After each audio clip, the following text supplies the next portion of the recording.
নাসিরুদ্দিন পাটোয়ারি বলছেন যে এই কাজগুলো আপনি গাড়িতে করে যাচ্ছেন প্রেম করার জন্য। বুঝেন প্রধানমন্ত্রীর মর্যাদাটা কোন পর্যায়ে উঠে গেছে বা নেমে গেছে। ফলে এই সরকারকে সবাই বলতো যে এটি ফেসবুকের সরকার। সেই ফেসবুকের সরকার এখন টেক্সটবুকের সরকার হয়ে গেছে। এই মুহূর্তে সরকারের সবচেয়ে গুরুত্বপূর্ণ দুজন ব্যক্তি আমি কোনো সমালোচনা করছি না। ১ নম্বরে জনাব সালাউদ্দিন সাহেব, ২ নম্বরে খলিলুর রহমান সাহেব। এখন সালাউদ্দিন সাহেব এবং খলিলুর রহমান সাহেব নরেন্দ্র মোদীর সঙ্গে বা ডোনাল্ড ট্রাম্পের সঙ্গে বৈঠক করবেন সেটা অনেক পরের বিষয়। খালি জাস্ট দেখুন, বাংলাদেশে নিযুক্ত মার্কিন রাষ্ট্রদূত মিস্টার ব্রেন্ট ক্রিস্টেনসেন কিংবা পাকিস্তানের রাষ্ট্রদূত, ইভেন ইরানের রাষ্ট্রদূত, ওনাদের সঙ্গে যখন এই দুজন ক্ষমতাধর ব্যক্তি পাশাপাশি বসেন, দাঁড়ান, এদের বডি ল্যাঙ্গুয়েজ লক্ষ্য করুন, তারপর এদের দিকে তাকান, আমার কাছে কী মনে হয় যে ওনাদের পাশে আমাদের দুজন ক্ষমতাধর লোকদেরকে কিভাবে মানায় এবং কেমন দেখায়। তাহলে আপনি বুঝতে পারবেন এখানে আউটপুট কিভাবে আসে। অথবা ধরুন প্রধানমন্ত্রী, এখন প্রধানমন্ত্রীকে উপস্থাপন করার জন্য সামাজিক মাধ্যম এখন একটা গুরুত্বপূর্ণ প্ল্যাটফর্ম। সেখানে বিএনপির মিডিয়া সেল আছে, প্রধানমন্ত্রীর কার্যালয় আছে, স্বয়ং তারেক রহমান সাহেব তার নিজের নামে ফেসবুক পেজ আছে।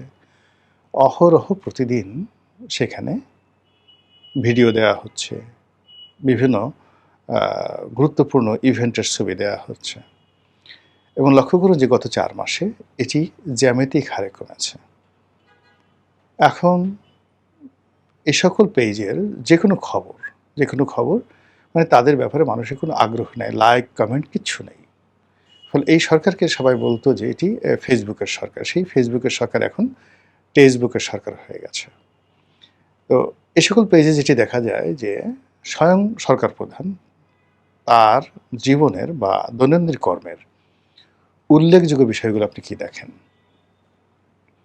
তিনি ফ্যামিলি কার্ড বিতরণের জন্য ঢাকার বাইরে যাচ্ছেন। নিজ হাতে কোদাল দিয়ে মাটি কাটার জন্য ঢাকার বাইরে যাচ্ছেন গাড়িতে করে। নাসিরুদ্দিন পাটোয়ারি বলছেন যে এই কাজগুলো আপনি গাড়িতে করে যাচ্ছেন প্রেম করার জন্য। বুঝেন প্রধানমন্ত্রীর মর্যাদাটা কোন পর্যায়ে উঠে গেছে বা নেমে গেছে। তারপর তার যে রাষ্ট্রীয় আচার, সেই আচারে গিয়ে দেখুন যে যখন কোনো একজন রাষ্ট্রদূত যাচ্ছেন তার সঙ্গে দেখা করার জন্য, সেখানে প্রধানমন্ত্রী ছবি তুলছেন, কথা বলছেন। How does it looks? এটা দেখতে আপনার কাছে কেমন লাগে?